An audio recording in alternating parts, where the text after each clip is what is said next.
Hello students, welcome to my YouTube channel. तो student, आज के इस वीडियो में हम करने वाले हैं previous year question class 12 physics dual nature of matter and radiation के। तो जो स्टूडेंट्स पहली बार हमारे चैनल पर आए हैं तो हमारे चैनल को सब्सक्राइब करना मत भूलिएगा, ठीक है, क्योंकि इससे पहले मैं बहुत सारा मटेरियल आपको फिजिक्स का हरियाणा बोर्ड का प्रोवाइड करवा चुका हूँ और आगे भी हम प्रोवाइड करवाते रहेंगे, ठीक है ना। तो इससे पहले की जो यूनिट्स ऑप्टिक्स है या फिर ऑप्टिक्स से पहले की इलेक्ट्रोस्टैटिक है, मैग्नेटिज्म, वो सारी जो वीडियोज मैं अपलोड कर चुका हूँ। इसके अलावा एमसीक्यू यूनिट वाइज मैं अपलोड कर चुका हूँ, करीब 450 के आसपास एमसीक्यू है। तो आप वो एमसीक्यू जरूर देख कर जाना एग्जाम के अंदर, क्योंकि बहुत ज़्यादा काम आएंगे, क्योंकि इस बार 35 ऑब्जेक्टिव टाइप आने वाला, तो उसके हिसाब से मैंने वो एमसीक्यूज बनाए हैं। उसके अलावा प्रीवियस में करवा ही रहा हूँ, जैसे सारे प्रीवियस ईयर हैं जितने हरियाणा बोर्ड में 1 मार्क्स वाले आए हैं, ठीक है ना। इसके अलावा 2 मार्क्स वाले कुछ न्यूमेरिकल से जो मैंने करवाए हैं, 5 मार्क्स वाले भी मैं करवाऊंगा। तो चलिए स्टार्ट करते हैं बिना टाइम वेस्ट किए हुए। तो प्रीवियस ईयर का जो पहला क्वेश्चन है dual nature of matter and radiation का, वो क्या कहता है? The D Broglie wavelength associated with an electron accelerated through potential difference of 100 volt. कहता है डी ब्रोगली वेवलेंथ निकालनी है आपको, एक इलेक्ट्रॉन की जो एसिलरेट किया गया है कितने पोटेंशियल डिफरेंस से? 100 वोल्ट पोटेंशियल डिफरेंस से। तो स्टूडेंट्स, इसके लिए आपको एक रिलेशन याद करना पड़ेगा, और वो रिलेशन क्या है? De Broglie wavelength is equal to 12.27 divide by square root of voltage, और ये वैल्यू आएगी एंगस्ट्रॉम में। किस में आएगी? एंगस्ट्रॉम में। तो ये बात ध्यान रखनी है, ठीक है ना, एंगस्ट्रॉम में वैल्यू आएगी। तो ये 100 वोल्ट दे रखा है, तो इसको सोल्व करेंगे तो क्या आएगा? We get lambda is equal to 12.227 divide by square root of 100, और 100 का स्क्वायर कितना होएगा? 10 हो जाएगा, ठीक है ना। कितना हो जाएगा? 10 हो जाएगा। तो ये वेवलेंथ की वैल्यू क्या आ जाएगी? ये आ जाएगी 12.227 डिवाइड बाई 10 एंगस्ट्रोम। ये वेवलेंथ की वैल्यू है। तो इसका मतलब पॉइंट कहाँ लग जाएगा? 1.227 एंगस्ट्रोम भाई। दिस इज द रिजल्ट, ठीक है ना। तो 1.227 एंगस्ट्रोम इसका आंसर आ जाएगा। अगला है which spectral series of hydrogen atom line ultraviolet region. कहता है जो स्पेक्ट्रल सीरीज है हाइड्रोजन एटम की, तो यूवी रीजन के अंदर, अल्ट्रावायलेट रीजन के अंदर कौन सी सीरीज है भाई? इसमें 5 सीरीज आपकी दी गई हैं, लाइमन, बाल्मर, पास्कन, ब्रैकेट, पे फंड। तो ये 5 सीरीज हैं। तो जो पहली सीरीज है ना, ये रहती है यूवी रीजन के अंदर, यानी लाइमन सीरीज के कहाँ रहेगी? यूवी के अंदर। बाल्मर सीरीज आएगी आपकी विजिबल के अंदर। बाकी जो ये तीनों सीरीज हैं, ठीक है ना, ये आएंगी आपकी इंफ्रारेड के अंदर। किस में आएगी? इंफ्रारेड के अंदर, ठीक है ना। तो आपको शुरू वाली 2 याद रखनी है, बाकी तो इंफ्रारेड में है। तो पहली लाइमन है यूवी में, दूसरी बाल्मर है वो विजिबल में, बाकी आईआर में। तो इसने किसकी पूछी है? यूवी की। तो इसका करेक्ट आंसर हो जाएगा लाइमन सीरीज। क्या जाएगा? लाइमन सीरीज, ठीक है ना। तो बिल्कुल आसान तरीके से करवा दिया है आपको, ये लाइमन सीरीज आ जाएगा। The D Broglie wavelength associated with an electron accelerated through potential difference of 81 volt. अब इसमें पूछा है पोटेंशियल डिफरेंस अगर 81 वोल्ट का होगा तो डी ब्रोगली वेवलेंथ कितनी होगी? हरियाणा बोर्ड 2018 का क्वेश्चन है। तो इसमें वेवलेंथ हो जाएगी 12.27, ठीक है ना, डिवाइड बाय किसके डिवाइड में? Square root of voltage. Voltage कितनी है? 81। तो 81 है, तो इसको आप करेंगे तो क्या आ जाएगा? इसमें आ जाएगा 12.27 डिवाइड बाई 9 एंगस्ट्रोम। तो आप इसको सोल्व कर देना, जो भी वैल्यू आए वो इसका आंसर होएगा, ठीक है। आगे बढ़ते हैं। Which spectral series lies of hydrogen atom in the infrared region. तो कहता है इंफ्रारेड रीजन में कौन सी है?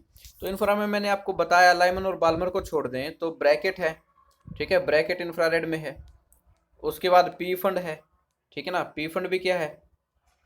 पास्टन सीरीज है, वो भी किस में है? इंफ्रारेड में है। तो ये तीनों इंफ्रारेड में आ जाएगी। 2018 का क्वेश्चन था। The D Broglie wavelength associated with an electron accelerated through potential difference of 121 volt. बड़ा इंपॉर्टेंट क्वेश्चन है, बार बार आया 2018 में। तो इसमें अब की बार वोल्टेज की वैल्यू चेंज कर दी, ठीक है। 12.27 डिवाइड बाय कितनी वैल्यू है? 121 है। तो 121 का स्क्वायर रूट कर देंगे तो कितना आ जाएगा? स्क्वायर रूट करेंगे तो 11 आ जाएगा। कितना आ जाएगा भाई? 11। तो 12.27 डिवाइड बाय 11। तो इसको आप सोल्व करेंगे, ठीक है ना। तो जो भी आंसर आएगा 1 पॉइंट समथिंग, ये एंगस्ट्रॉम में आ जाएगा, ठीक है ना। तो एंगस्ट्रॉम में आ जाएगा, सोल्व कर लेना। मैं जस्ट आपको मेथड बता रहा हूँ, देखो बाकी आपको ऑप्शन मिलेंगे तो उसमें देख लेना, नहीं मिलेंगे तो ऐसे सोल्व कर देना है। उसके बाद देखो अगला क्वेश्चन कहता है which spectral series doesn't lie in the spectrum of hydrogen atom. Hydrogen atom के अंदर कौन सी सीरीज लाई नहीं करती है? लाइमन, बाल्मर, पास्कन, ब्रैकेट और पी फंड को छोड़ दें तो उसमें एक ऑप्शन मिलेगा जो जनरली दे रखा था, वो था स्पेशल नाम से। तो स्पेशल नाम से कोई सीरीज नहीं होती है भाई। तो उसका सही उत्तर आ जाएगा स्पेशल। क्या आ जाएगा? स्पेशल नाम से कोई सीरीज नहीं होती है। बाकी Lyman, Balmer, Paschen, Pfund, Brackett ये दे रखे हैं, तो इनमें तो होएगी ही वो। हाइड्रोजन जो है एटम, उसकी स्पेक्ट्रम सीरीज ये है ही। अगला क्वेश्चन देखो भाई, डी ब्रोगली वेवलेंथ एसोसिएटेड, बहुत बार आया है ये क्वेश्चन। अब की बार कितना दे दिया, 64 वोल्ट दे दिया। कितना दे दिया, 64 वोल्ट दे दिया। तो इसमें क्या जाएगा, lambda is equal to 12.27 divide by square root of 64, तो कितना आ जाएगा, 8 आ जाएगा। तो 12.27 डिवाइड में 8 कर देना और एंगस्ट्रॉम में उत्तर आ जाएगा ये, ठीक है ना। तो ये इसका करेक्ट आंसर है भाई। Which spectral series of hydrogen atom lie in visible region, तो विजिबल रीजन के अंदर कौन सी है, मैंने बताया आपको, लाइमन किस में, यूवी में, तो विजिबल में कौन सी है, बाल्मर। तो जो बाल्मर सीरीज है वो विजिबल रीजन के अंदर है भाई, तो इसका उत्तर है बाल्मर सीरीज। ठीक है, तो जो स्टूडेंट्स नए हैं भाई, चैनल को सब्सक्राइब करना मत भूलना। जिसने अभी तक चैनल को सब्सक्राइब नहीं किया है, बिल्कुल फ्री ऑफ कॉस्ट है। ठीक है, मैं आपकी हेल्प कर रहा हूँ, आप मेरी हेल्प करो। आगे बढ़ते हैं। What is the wavelength associated with electron moving under a potential difference of 10 raised to power 4 volt. 2017 का, मतलब ये क्वेश्चन बहुत बार आया भाई, 2017 में भी आया, 18 के सभी सेट में आया है। तो ये इंपॉर्टेंट क्वेश्चन है, डी ब्रोगली वेवलेंथ का रिलेशन याद रखना है। ठीक है, प्रीवियस क्वेश्चन इसलिए बनाए जाते हैं कि ताकि आपको पता चले कौन सा बार बार रिपीट हुआ है। तो ये बार बार रिपीट हो रहा है, तो इसका मतलब अब की बार भी हो सकता है। ठीक है, तो यहाँ पर आ जाएगा 10 रेज़ टू पावर 4। ठीक है ना, तो जब 10 रेज़ टू पावर 4 का स्क्वायर रूट करेंगे तो क्या उत्तर आएगा, ये आ जाएगा 12.27। 10 रेज़ टू पावर 4 का स्क्वायर रूट कितना होगा भाई, 100 हो जाएगा। ठीक है ना, तो एंगस्ट्रॉम, तो ये आ जाएगा 0.1227 एंगस्ट्रॉम, ये आंसर होगा भाई। ठीक है, नैनोमीटर में दे रखा तो कन्वर्ट कर लेना इसको। ठीक है, 0.0 आ जाएगा फिर उसके इसमें, 0.01227।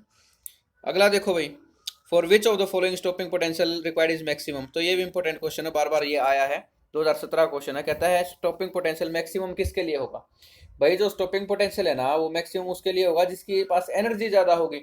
भाई किस के पास एनर्जी ज़्यादा होगी, तो जिसकी वेवलेंथ कम होगी, एच सी अपॉन लैम्डा से देख लो, जिसकी वेवलेंथ कम है, जिसकी वेवलेंथ कम है तो उसके पास एनर्जी क्या है, ज़्यादा है, क्या होगी, ज़्यादा होगी। तो वेवलेंथ किसकी कम है सबसे, ग्रीन में, येलो में, रेड में और वॉयलेट में। रेड की सबसे ज़्यादा, विबग्योर को देख लो भाई, ये शब्द याद रखो, विबग्योर। ठीक है ना, तो वेवलेंथ किसकी ज़्यादा, वेवलेंथ इस साइड बढ़ती है, तो सबसे ज़्यादा रेड की है, सबसे कम किसकी है, वॉयलेट की। तो जिसकी वेवलेंथ कम है उसकी एनर्जी कम होगी या ज़्यादा होगी, ज़्यादा होगी। तो जिसकी एनर्जी ज़्यादा है तो उसको स्टॉपिंग पोटेंशियल क्या चाहिएगा, ज़्यादा चाहिएगा। तो मैक्सिमम पूछा तो वॉयलेट आ जाएगा इसके, सही उत्तर भाई वॉयलेट। ठीक है ना, क्योंकि इसको ज़्यादा एनर्जी चाहिए, इसकी वेवलेंथ सबसे कम है तो एनर्जी सबसे ज़्यादा है इसके पास, तो इसको रोकने के लिए उतना ही क्या होगा, आपको दम लगाना पड़ेगा, पोटेंशियल ज़्यादा देना पड़ेगा। अगला क्वेश्चन है भाई, which of the stopping potential required is minimum. अब इसमें पूछा मिनिमम किसके लिए चाहिए, भाई मिनिमम उसके लिए चाहिए जिसकी एनर्जी सबसे कम है। और एनर्जी सबसे कम किसकी होगी, जिसकी वेवलेंथ सबसे ज़्यादा है, क्योंकि यहाँ पर एनर्जी इनवर्सली प्रोपोर्शनल है वेवलेंथ के। ठीक है ना, तो एनर्जी इनवर्सली प्रोपोर्शनल है वेवलेंथ के। तो सबसे कम एनर्जी किसके पास है, रेड कलर के पास है। किसके पास है, रेड कलर के पास है।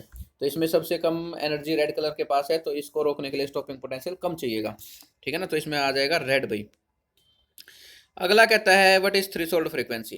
तो थ्रेशोल्ड फ्रीक्वेंसी क्या, हरियाणा बोर्ड 2009 का क्वेश्चन है भाई। ये मिनिमम फ्रीक्वेंसी है, ठीक है ना, फोटोन की। ठीक है ना, इंसिडेंट जो फोटोन है उसकी मिनिमम फ्रीक्वेंसी है जो हमें इलेक्ट्रॉन को इजेक्ट करने के लिए चाहिए। मीन्स जो वैलेंस सेल में इलेक्ट्रॉन है जिसको हम फोटो इलेक्ट्रॉन कहते हैं, तो कहता है उस इलेक्ट्रॉन को हम इजेक्ट करने के लिए मिनिमम कितनी फ्रीक्वेंसी होनी चाहिए इंसिडेंट लाइट के पास, उसको बोलते हैं थ्रेशोल्ड फ्रीक्वेंसी। उससे कम फ्रीक्वेंसी पे इजेक्ट नहीं होगा, इलेक्ट्रॉन बाहर नहीं आएगा। तो एक लिमिट है, आप ये कह सकते हैं कि थ्रेशोल्ड फ्रीक्वेंसी एक मिनिमम फ्रीक्वेंसी जो हमें चाहिए ही चाहिए है। ठीक है ना, कि इस इलेक्ट्रॉन को बाहर निकालने के लिए। तो ये आ जाएगा भी इसमें। अगला question, why was Davidson and German, यहाँ पे डेविसन आएगा, Davidson and German experiment with electron performed. कहता है उन्होंने इलेक्ट्रॉन पे ही एक्सपेरिमेंट क्यों किया, क्योंकि वो चाहते थे कि इलेक्ट्रॉन का वेव नेचर है या नहीं, वो प्रूव करना चाहते थे कि भाई क्या वास्तव में इलेक्ट्रॉन का वेव नेचर है कि नहीं है। तो उन्होंने एक्सपेरिमेंट से प्रूव किया था कि हाँ वेव नेचर है। तो to prove the wave nature of electron, ठीक है ना, तो इलेक्ट्रॉन का वेव नेचर को प्रूव करने के लिए उन्होंने एक्सपेरिमेंट किया था इलेक्ट्रॉन के ऊपर। उसके बाद देखिएगा, what is the effect of velocity on the emitted photo electron if wavelength of the incident light is decreased. कहता है कि इफेक्ट बताना है आपको वेलोसिटी पर क्या पड़ेगा अगर वेवलेंथ को घटा दे।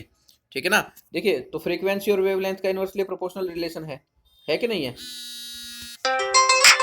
तो फ्रीक्वेंसी का और इसका क्या रिलेशन है भाई, इनवर्सली प्रोपोर्शनल है। ये क्या है, इनवर्सली। तो अगर वेवलेंथ घटाएंगे तो मतलब फ्रीक्वेंसी बढ़ा दी आपने, फ्रीक्वेंसी बढ़ा दी तो वेलोसिटी क्या हो जाएगी, बढ़ जाएगी। तो इसका करेक्ट आंसर क्या आ जाएगा, इसका करेक्ट आंसर आ जाएगा इंक्रीजेज। ठीक है ना, तो वेलोसिटी क्या हो जाएगी, इंक्रीज हो जाएगी। क्या हो जाएगी, इंक्रीज। क्यों हो जाएगी, क्योंकि देखिए अगर वेवलेंथ घटाएंगे तो फ्रीक्वेंसी बढ़ेगी, और फ्रीक्वेंसी बढ़ेगी तो एनर्जी बढ़ जाएगी, और एनर्जी बढ़ गई तो इसका मतलब जो भी आप फोटोन अगर जिसकी एनर्जी ज़्यादा उसको स्ट्राइक करवाओगे तो काइनेटिक एनर्जी ज़्यादा बढ़ेगी उसमें, तो इसमें वेलोसिटी बढ़ जाएगी इसमें, ठीक है ना, तो इंक्रीज आ जाएगा। आर मैटर वेव इलेक्ट्रोमैग्नेटिक कहता है, क्या मैटर वेव इलेक्ट्रोमैग्नेटिक है? तो नहीं है भाई, नो इसका आंसर है no, matter waves are not electromagnetic in nature, तो ये नेचर के अंदर इलेक्ट्रोमैग्नेटिक नहीं है। अगला है the wavelength of electromagnetic radiation is doubled, what will happen to energy? अगर वेवलेंथ को डबल करोगे तो एनर्जी के साथ क्या होगा? फॉर्मूला यही है, एच सी अपॉन लैम्डा। तो अगर आप वेवलेंथ को बढ़ा दोगे, वेवलेंथ डबल कर दिया तो ये क्या हो जाएगी? हाफ नहीं हो जाएगी? क्यों? इनवर्सली प्रोपोर्शनल है, तो इसमें आ जाएगा एनर्जी बिकम हाफ, तो ये हाफ हो जाएगी भाई। तो ये थे आपके क्वेश्चन भाई जो 7th यूनिट से आए हैं, यानी dual nature of matter and radiation से अभी तक आए हैं।